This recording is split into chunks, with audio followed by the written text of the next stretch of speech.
सातारा जिल्ह्यातील आजच्या top 10 news दिनांक 30 April 2026. Powered by be vocal for local. आपली खरेदी आपल्या शहरात, आपल्या साताऱ्यात. साताऱ्यात सबसिडीच्या आमिषाने 55 लाखांचा गंडा. स्टँडअप इंडियाच्या नावाखाली फसवणूक, दोघांवर गुन्हा. स्टँडअप इंडिया योजनेतून 15% सबसिडी मिळून नवीन व्यवसाय सुरू करून देतो असं सांगून रोख रक्कम चेक व ऑनलाईन पद्धतीने सुमारे 55 लाख रुपये घेऊन एकाची फसवणूक झाली आहे. या प्रकरणी साताऱ्यातील तरुणांनी दोघांविरोधात सातारा शहर पोलीस ठाण्यात तक्रार दिली आहे. संशयित कराड व मुंबई येथील असल्याचे तक्रारीत म्हटले आहे. प्रसन्न अरुण बिसे राहणार मंगळपेठ कराड व अनिकेत हेमंत सुवर्णा राहणार तळोजा मुंबई यांच्या विरुद्ध प्रसाद मिलिंद गमरे व 31 राहणार विलासपूर सातारा यांनी तक्रार दिली आहे. सातारा जिल्हा क्रीडा अधिकारी नितीन तारळकर निलंबित. सोलापूर व सातारा येथील जलतरण तलावातील केलेला भ्रष्टाचार ठप्पा ठेवत सातारा जिल्हा क्रीडा अधिकारी नितीन तारळकर यांना निलंबित केले आहे. याबाबत महाराष्ट्र क्रीडा व युवक सेना सहसंचालक सुधीर मोरे यांनी आदेश काढले आहेत. आदेश काढलेल्या दिवसापासून तारळकर हे रजेवर गेले आहेत. सोलापूर व सातारा दोन्ही कार्यालयातील भ्रष्टाचारावर चौकशी लागल्याने तारळकर यांचा पाय खोलात गेला आहे. पाटण तालुक्यातील गांधी गावात घरात झोपलेल्यावर बिबट्याचा हल्ला.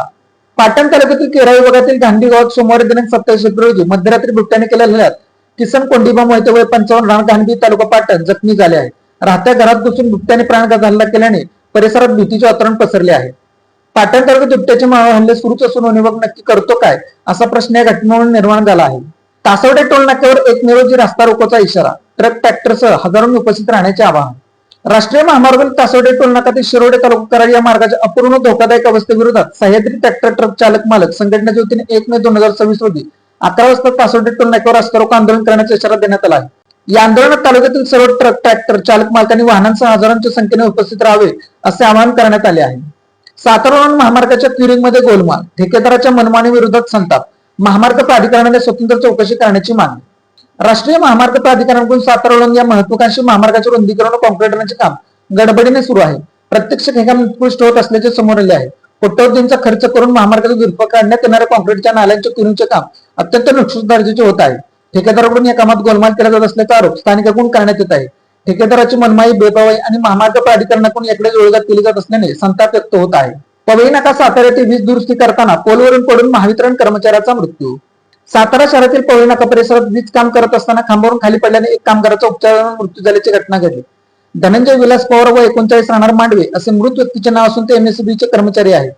ही घटना दिनांक 25 एप्रिल रोजी सायंकाळी 5 वाजण्याच्या सुमारास पवई नाका परिसरात घडली. चसेगाव तालुका कराड येथे टाकीत पडलेला चेंडू काढण्याच्या प्रयत्नात वेदांत आबासाहेब साठे वय 13 या मुलाचा मृत्यू. चसेगाव तालुका कराड येथे खेळता खेळता पाण्याच्या टाकीत पडलेला चेंडू काढण्यासाठी गेलेल्या एक शाळकरी मुलाचा पाण्यात बुडून मृत्यू झाल्याची दुर्दैवी घटना घडून आली आहे. चसेगाव येथील टाके वस्तीतील वेदांत आबासाहेब साठे वय 13 असे मुलाचे नाव असून तो विंगच्या आदर्श विद्यालयाचा विद्यार्थी होता. या घटनेने गाव परिसरातील ग्रामस्थांतून हळहळ व्यक्त होत आहे. कोरेगाव शिवसेनेच्या जनसंपर्क कार्यालयाचे उद्या उद्घाटन. माजी नगराध्यक्ष राजाभाऊ वर्गे यांची माहिती. कोरेगाव शहर व तालुक्यात शिवसेनेची संघटनात्मक ताकद वाढवण्याच्या दृष्टीने कोरेगाव शहरात शिवसेनेच्या जनसंपर्क कार्यालयाचे उद्घाटन शुक्रवार दिनांक 1 मे रोजी पालकमंत्री शंभूराज देसाई यांच्या हस्ते होणार असल्याची माहिती माजी नगराध्यक्ष राजाभाऊ वर्गे यांनी दिली. कोरेगाव चोरट्यांचा वाढता कहर. सज्जनपुरात घरफोडी करून 2.5 लाखाचा ऐवज लंपास. पोलीस ठाण्यात गुन्हा दाखल. कोरेगावतील सज्जनपुरा परिसरात चोरट्यांनी 2 घरफोड्या केल्या आहेत. त्यातील एका घरफोडीत सुमारे 2.5 लाख रुपये किमतीचे सोने चांदीचे दागिने रोख रक्कम चोरीस गेले आहे. सज्जनपुरा परिसरात नामदेव भुतकर यांची घरफोडी होऊन त्यात सुमारे 2.5 लाख रुपये किमतीचे सोने चांदीचे दागिने व रोख रक्कम चोरीस गेले आहे. तर दुसरी घरफोडी गणेश देवकर यांच्या बंद घराची झाली आहे. वाघोल्यातील नवीन पुलाचे काम बनते, मृत्यूचा सापळा. पर्यायी रस्ताही झाला धोकादायक. ठेकेदाराकडून काम संत गतीने.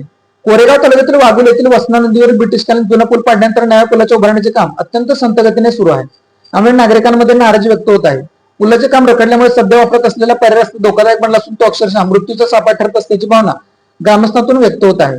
115 वर्षापूर्वी बांधण्यात आलेला हा पूल महाबळेश्वरकडे जाणाऱ्या वाहतुकीसाठी महत्वाचा होता. परंतु पूल जीर्ण झाल्याने सार्वजनिक बांधकामामुळे नवीन पूल उभारण्याचा निर्णय घेतला. 2025 सुरू झालेल्या कामात अद्याप अपेक्षित प्रगती झालेली नाही. वर्षभर उलटून ही पुलाची दोन्ही बाजूंची पिलर पूर्णपणे उभे राहिले नसल्याने कामाच्या गतीवर प्रश्नचिन्ह उपस्थित होत आहे. Made in Satara bags. Satara शहरातील महिलांनी बनवलेल्या उत्तम प्रकारच्या बॅग. संपर्क 9594 415 115. Lalit tailors. Look good feel good. शाळा, कॉलेज, विविध व्यवसाय या ठिकाणी लागणारे जॅकेट बनवून मिळवण्याचे योग्य ठिकाण. पवई नाका सातारा. सातारा जिल्ह्यातील अशाच विश्लेषणात्मक बातम्यांसाठी जिल्हा सातारा या न्यूज चॅनलच्या सर्व सोशल मीडिया प्लॅटफॉर्मला फॉलो करा. व्हिडिओ लाईक करा, व्हिडिओ हाईप करा, व्हिडिओवर कमेंट करा आणि व्हिडिओ जास्तीत जास्त लोकांपर्यंत शेअर करा.